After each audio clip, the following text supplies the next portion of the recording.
What's going on, guys? I'm going to hit you with a boxing review for the Commonwealth Super-Featherweight title between Walsh, I should say, sorry, and Maxwell Awuku.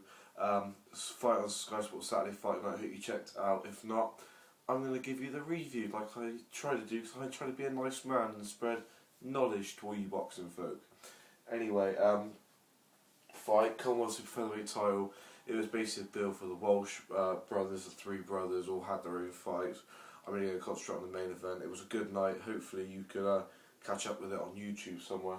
Anyway, I'll just give you what I'm going to do here. I'm going to write down notes this time, so I'll break down the fight properly and tell you where I think both fighters will go, or should go after this. For the vacant Commonwealth Super Featherweight title, it used to be held by Ricky Burns until he won the world title and then had to vacate it, so this is for the vacant one. Walsh, he only had 9 fights and is 9-0, so it was a big ask for him, big step up in class, and a lot of people wonder if he could do it or not. However, this fight was really a fight of three thirds. First third belonged to Walsh, second third I thought belonged to Awuku, and the last third belonged to Walsh again. Anyway, as I said, break down the fight. As round one came up, they were feeding each other out.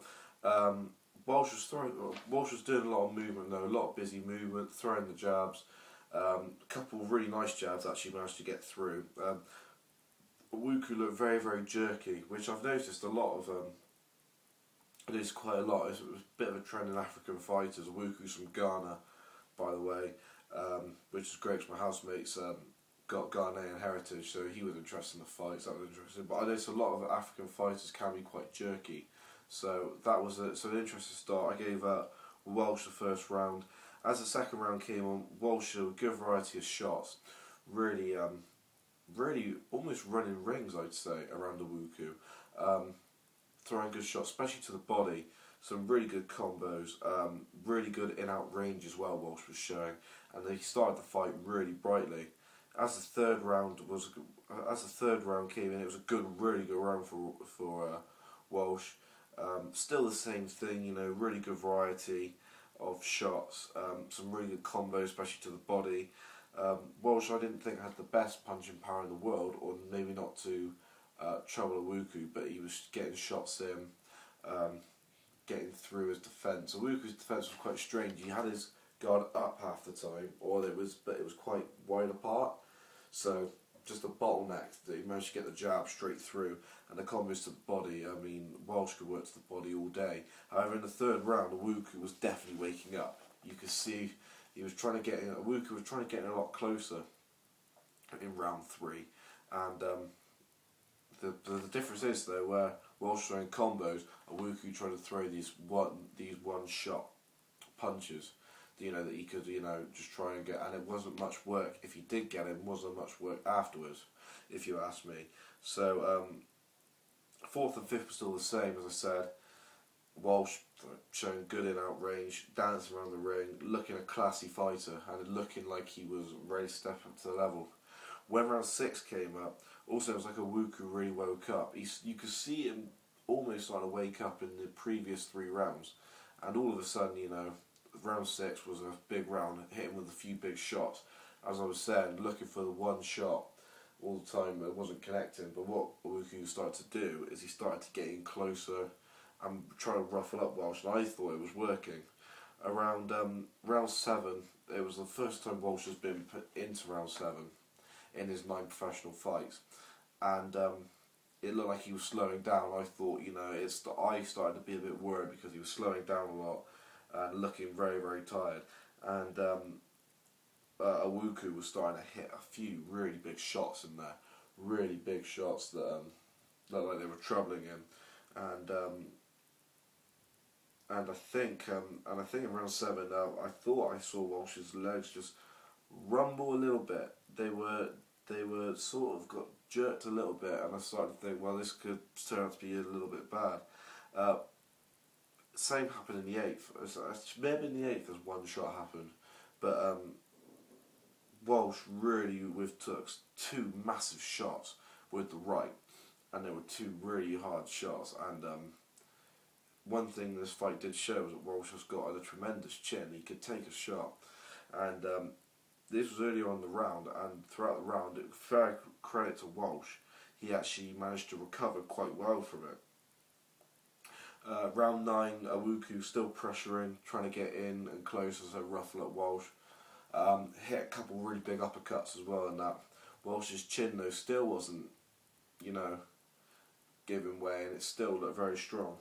And at this stage, I had those 4 rounds going to Awuku. I know the commentators had it a little bit differently than I did, but from seeing it on TV, because obviously you get different sorts of opinion, I thought Awuku was dominating, hitting the heaviest shots, and Walsh was just looking tired. His movement around the ring wasn't as good as it was, and I think it was really very effective.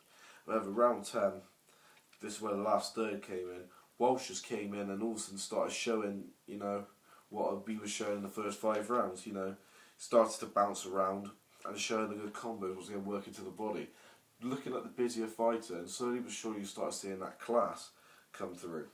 Round 11, same as before really, dancing around the ring, showing good in-out range, as I was saying from before.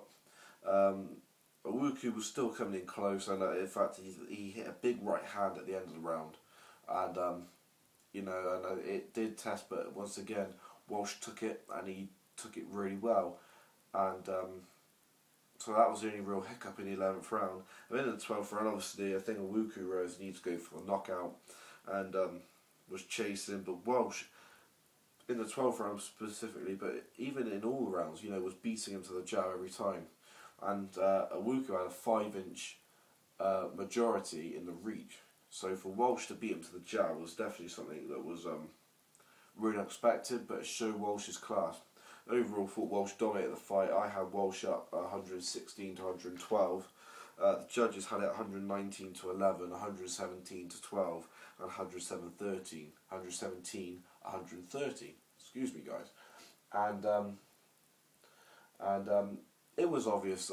I think it was obvious that was going to be the result. Unanimous decision in favour of Walsh, new Commonwealth Super-Featherweight champion, and all the Walsh brothers actually all look really tip top, and they all look like they could be bright stars. So a big risk having him as a Commonwealth, going for the Commonwealth title. Really big risk, actually. Awuku, nothing bad with Awuku, but as I say, he looks jerky. I think if he started on the combos, started off quicker, trying to pressurise Walsh, he might have made the fight a little bit more difficult for Walsh. But he didn't do enough, Too many wild shots are being thrown for my liking from Awuku, almost out here, reaching, trying to get him. But if they would have connected, he would have been knocked into... He would have been knocked outside London. So it was so that was interesting. Where to now for Walsh? Well, I thought it was 2-8 after this fight. Apparently not. He came through it well, showed his class, showed he's got real boxing potential. So where to next? Well, you're looking around. You've got some European title holder Stephen Foster Jr. is around. Equals the shot to win the European title. Also, Gary Sykes, the British champion, is another option, to really... Gary Sykes would be a great domestic fight for me. I think he's probably better than Stephen Foster Jr., to be honest with you, Walsh. So I think he'll get the upper hand on him. But I like to see him face one of those two. Face one of those two and start pushing on to perhaps a few bigger names, because the Super-Featherweight is a decent division. It's got the likes of... who's it got the likes of? It's got George Solis in it. It's got Ricky Burns, Roman Martinez, so they've got some decent fighters in the Super-Featherweight division. So it'd be interesting to see where he goes, but good fight, really entertaining fight actually. Could have got interesting if Walsh didn't buck his ideas up, but he did. So that's the end of the review. Please subscribe to the channel for all boxing reviews, previews and news. Leave your comments below, let me know what you thought of the fight. I now need to go to bed because I got to get up and watch the Toshiaki Nishioka fight and the Rendell Monroe fight for the WBC Super Bantamweight title tomorrow. So this is Boxer Clown 90 signing out.